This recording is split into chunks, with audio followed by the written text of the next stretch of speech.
നമസ്കാരം.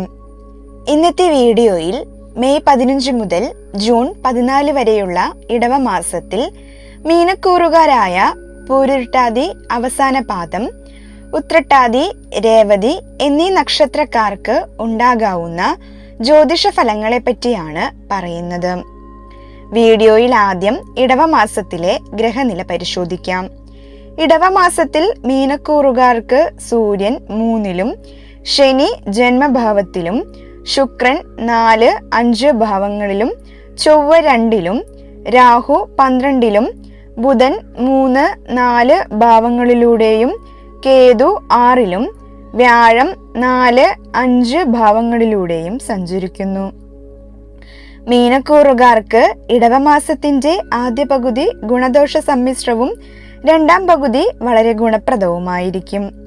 നിലവിൽ മീനക്കൂറുകാർക്ക് സൂര്യൻ 3-ാം ഭാവത്തിൽ സഞ്ചരിക്കുന്നു.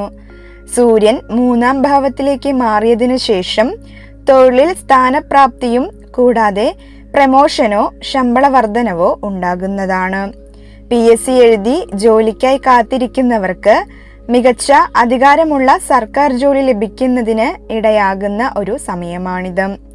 ബന്ധുക്കളുടെയും സുഹൃത്തുക്കളുടെയും ഭാഗത്തു നിന്നും സഹായ സഹകരണങ്ങൾ ലഭിക്കും.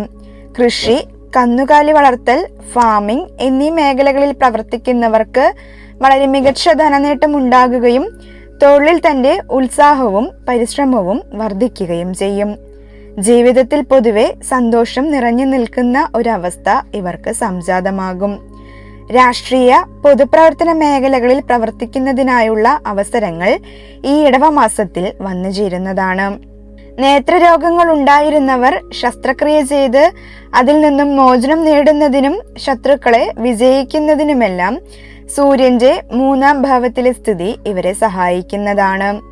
നിലവിൽ മീനക്കൂറുകാർക്ക് ചൊവ്വ 2-ാം ഭാവത്തിൽ നിൽക്കുന്നു. അതിനാൽ തന്നെ ഇടവമാസത്തിൽ കള്ളന്മാരുടെ ഉപദ്രവമുണ്ടാകാം. വിലപ്പെട്ട വസ്തുക്കളെല്ലാം വളരെ ശ്രദ്ധാപൂർവം സൂക്ഷിക്കാൻ ശ്രമിക്കുക. ഇവർക്ക് കൂടുതൽ പ്രയാസങ്ങൾ ഏർപ്പെടുക ശത്രുക്കളിൽ നിന്നായിരിക്കും. ശത്രുക്കളുടെ ഉപദ്രവം പതിവില്ലാത്ത വിധം നിങ്ങളെ പ്രയാസപ്പെടുത്താം.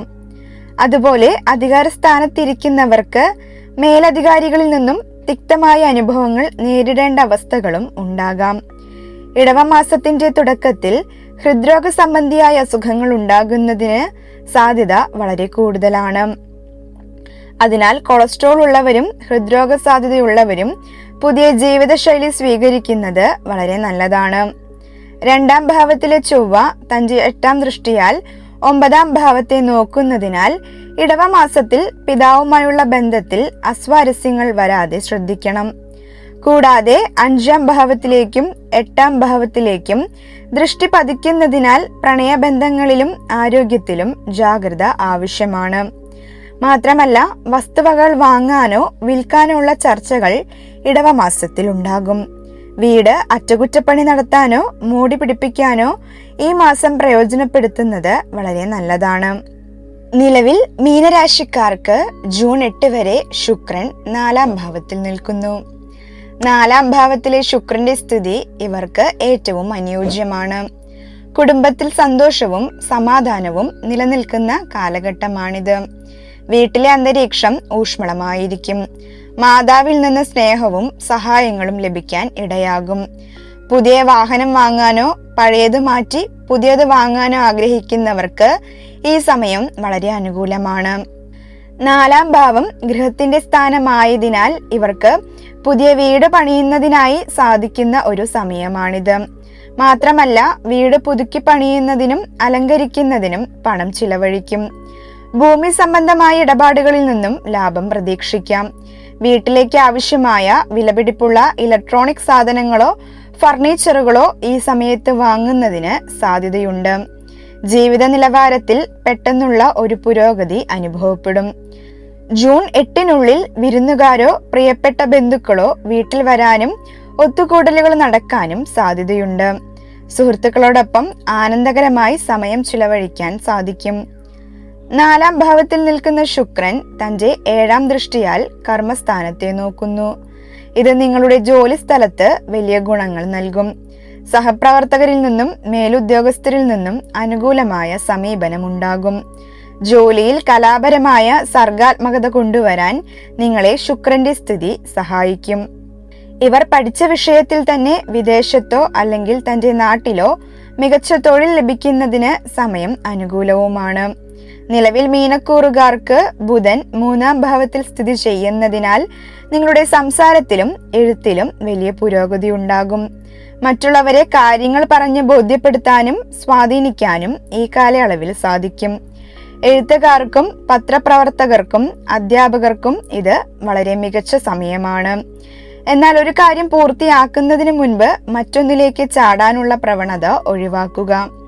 ഈ സമയം പുതിയ വ്യക്തികളുമായി സൗഹൃദത്തിലാകാനും അവർ വഴി ജീവിതത്തിൽ ഗുണകരമായ മാറ്റങ്ങൾ കൊണ്ടുവരാനും സാധിക്കും. അയൽവാസികളുമായി നല്ല ബന്ധം പുലർത്താൻ കഴിയുകയും ചെയ്യും. വിനോദത്തിനോ ബിസിനസ് ആവശ്യങ്ങൾക്കോ വേണ്ടിയുള്ള ചെറിയ യാത്രകൾ ഈ സമയത്ത് വർദ്ധിക്കും.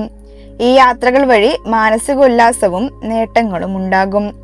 ബുധന്റെ 3-ലെ സ്ഥിതി നിമിത്തം സഹോദരങ്ങളിൽ നിന്നോ സഹോദര തുല്യരായ വ്യക്തികളിൽ നിന്നോ സഹായ സഹകരണങ്ങൾ ലഭിക്കാൻ ഇടയായേക്കും. 3-ാം ഭാവത്തിലെ ബുധൻ തന്റെ 7-ാം ദൃഷ്ടിയാൽ 9-ാം ഭാവത്തെ നോക്കുന്നു. ഇത് പിതാവുമായുള്ള ആശയവിനിമയം മെച്ചപ്പെടുത്താനും ആത്മീയമായ അറിവുകൾ സമ്പാദിക്കാനും സഹായിക്കും. എന്നാൽ പൊതുവെ ബുധന്റെ സ്ഥിതി നിമിത്തം ബിസിനസ്സിൽ നിന്നും വളരെ വലിയ നേട്ടം പ്രതീക്ഷിക്കേണ്ടതില്ല. ജൂൺ 8-ാം തീയതി, അതായത് ഇടവം 2-ാം പകുതിയിൽ ശുക്രൻ 5-ാം ഭാവത്തിലേക്ക് സഞ്ചരിക്കുന്നു. ലക്ഷ്മി സ്ഥാനത്ത് ശുക്രൻ പ്രവേശിച്ച ശേഷം ഇവർക്ക് ഏറെ ഐശ്വര്യങ്ങൾ ലഭിക്കാൻ ഇടയാകുന്നതാണ്. ഇടവമാസത്തിന്റെ 2-ാം പകുതിയിൽ ഇവർ അത്യധികമായ ബുദ്ധി സാമർഥ്യം പ്രകടിപ്പിക്കും. പരീക്ഷകളിലും മത്സരങ്ങളിലും മികച്ച വിജയം കൈവരിക്കാൻ വിദ്യാർത്ഥികൾക്ക് സാധിക്കും. മുൻകൂട്ടി പ്ലാൻ ചെയ്യുന്ന കാര്യങ്ങൾ വിജയത്തിലെത്തും. കല, സംഗീതം, അഭിനയം, എഴുത്ത് തുടങ്ങിയ മേഖലകളിൽ പ്രവർത്തിക്കുന്നവർക്ക് ഈ സമയം പ്രശസ്തിയും അംഗീകാരവും ലഭിക്കും. പ്രണയബന്ധങ്ങളിൽ ഏർപ്പെട്ടിരിക്കുന്നവർക്ക് ഈ കാലയളവ് അതീവ സന്തോഷകരമായിരിക്കും. വിവാഹം ആലോചിക്കുന്നവർക്ക് അനുകൂലമായ ആലോചനകൾ വരാനും ബന്ധങ്ങൾ ദൃഢമാകാനും സാധ്യതയുണ്ട്. 5-ാം ഭാവം പുത്രസ്ഥാനമായതിനാലും ശുക്രനോടൊപ്പം വ്യാഴം കൂടി ഈ രാശിയിൽ യോഗം ചെയ്യുന്നതിനാൽ കുട്ടികളില്ലാത്ത ദമ്പതികൾക്ക് സന്താന ഭാഗ്യത്തിന് സാധ്യതയുള്ള സമയമാണിത്. കുട്ടികളുടെ പഠനത്തിലോ തൊഴിലിലുള്ള പുരോഗതി മാതാപിതാക്കൾക്ക് സന്തോഷം നൽകും. ആത്മീയമായ കാര്യങ്ങളിൽ താല്പര്യം വർദ്ധിക്കും. തീർത്ഥാടനങ്ങൾ നടത്താനോ പുണ്യകർമ്മങ്ങളിൽ ഏർപ്പെടാനോ ഈ സമയം സഹായിക്കും. മാത്രമല്ല, അമിതമായ വൈകാരികത ബന്ധങ്ങളിൽ കൊണ്ടുവരുന്നത് ചിലപ്പോൾ ചെറിയ പിരിമുറുക്കങ്ങൾക്ക് കാരണമായേക്കാം. 5-ാം ഭാവത്തിൽ നിൽക്കുന്ന ശുക്രൻ തന്റെ 7-ാം ദൃഷ്ടിയാൽ ലാഭസ്ഥാനത്തെ നോക്കുന്നു. ഇത് ലോട്ടറി, സ്റ്റോക്ക് മാർക്കറ്റ് മുതലായ അപ്രതീക്ഷിതമായ ധനലാഭത്തിനും ആഗ്രഹിച്ച കാര്യങ്ങൾ നേടിയെടുക്കാനും വലിയ തോതിൽ സഹായിക്കും.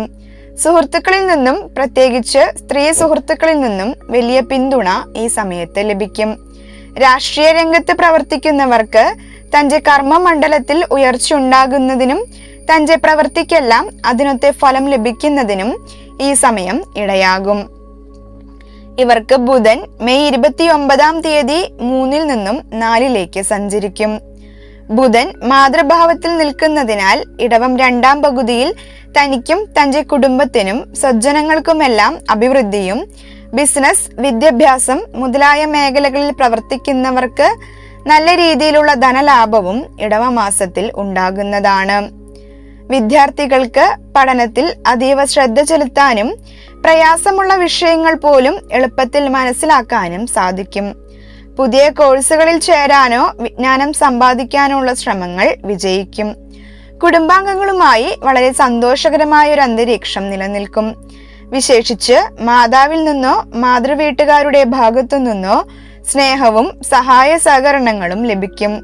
വീട്ടിലെല്ലാവരോടും വളരെ യുക്തിപരമായും സ്നേഹത്തോടെയും സംസാരിക്കാൻ നിങ്ങൾക്ക് സാധിക്കും. ശുക്രന്റെ സ്ഥിതിയും അനുകൂലമായതിനാൽ പുതിയ ഗൃഹോപകരണങ്ങൾ വാങ്ങാനോ വീട് മോടി പിടിപ്പിക്കാനുള്ള സാഹചര്യം ഇടവം 2-ാം പകുതിയിലും ഉണ്ടാകും. ബിസിനസ് ചെയ്യുന്നവർക്ക് ബുദ്ധിപരമായ നീക്കങ്ങളിലൂടെ ലാഭം വർദ്ധിപ്പിക്കാൻ സാധിക്കും. മാത്രമല്ല, അപ്രതീക്ഷിതമായി ചില സാമ്പത്തിക നേട്ടങ്ങൾ ഈ സമയത്ത് ഉണ്ടായേക്കാം. സുഹൃത്തുക്കളോ ബന്ധുക്കളോ ഗുരുക്കന്മാരോ വീട്ടിൽ വരാനും അവരുമായി വിജ്ഞാനപ്രദമായ ചർച്ചകളിൽ ഏർപ്പെടാനും ഇടവമാസത്തിൽ അവസരമുണ്ടാകും. എന്നാൽ ഒരേ സമയം പല കാര്യങ്ങൾ ചിന്തിക്കുന്നത് കാരണം ചെറിയ തോതിൽ ഉറക്കക്കുറവോ മാനസികമായ പിരിമുറുക്കമോ അനുഭവപ്പെട്ടേക്കാം. മാത്രമല്ല, പാലിക്കാൻ കഴിയാത്ത വാഗ്ദാനങ്ങൾ കുടുംബാംഗങ്ങൾക്ക് നൽകാതിരിക്കാൻ ശ്രമിക്കുക. 4-ാം ഭാവത്തിൽ നിൽക്കുന്ന ബുധൻ തന്റെ 7-ാം ദൃഷ്ടിയാൽ 10-ാം ഭാവത്തെ നോക്കുന്നു. ഇത് നിങ്ങളുടെ ജോലിയിൽ വലിയ മാറ്റങ്ങൾ കൊണ്ടുവരും. ജോലി സ്ഥലത്ത് നിങ്ങളുടെ ബുദ്ധിശക്തിയും ആശയവിനിമയ ശേഷിയും പ്രശംസിക്കപ്പെടും. എഴുത്ത്, കണക്ക്, അധ്യാപനം, IT എന്നീ മേഖലകളിൽ പ്രവർത്തിക്കുന്നവർക്ക് ഈ സമയം സുവർണകാലമാണ്. റിയൽ എസ്റ്റേറ്റുമായി ബന്ധപ്പെട്ട തൊഴിലുകളിൽ ഏർപ്പെട്ടിരിക്കുന്നവർക്ക് ഏറെ ഗുണപ്രദമായ കാലഘട്ടമാണിത്. ഭൂമി പണയം വെച്ച് ധനം എടുക്കുന്നതിനും ഇടവമാസത്തിൽ അവസരങ്ങൾ ഉണ്ടാകും. ഇവർ ദോഷപരിഹാരാർത്ഥം പഠിക്കുന്ന വിദ്യാർത്ഥികൾക്ക് പഠനോപകരണം വാങ്ങിക്കൊടുക്കുകയോ ധനസഹായം ചെയ്യുകയോ ചെയ്യുന്നതും ഇതിനോടൊപ്പം ഭദ്രകാളി ക്ഷേത്രങ്ങളിലോ മുരുക ക്ഷേത്രങ്ങളിലോ ദർശനം നടത്തി പ്രാർത്ഥിക്കുന്നതും വളരെ നല്ലതാണ്. നിങ്ങൾക്ക് എൻ്റെ വീഡിയോ ഇഷ്ടമായാൽ വീഡിയോ ഒന്ന് ലൈക്ക് ചെയ്ത് ചാനൽ സബ്സ്ക്രൈബ് ചെയ്യാനും ബെൽ നോട്ടിഫിക്കേഷൻ ഓൺ ആക്കിയിടാനും നിങ്ങളുടെ അഭിപ്രായങ്ങളും സംശയങ്ങളും കമൻറ്റായി രേഖപ്പെടുത്താനും മറക്കരുത്.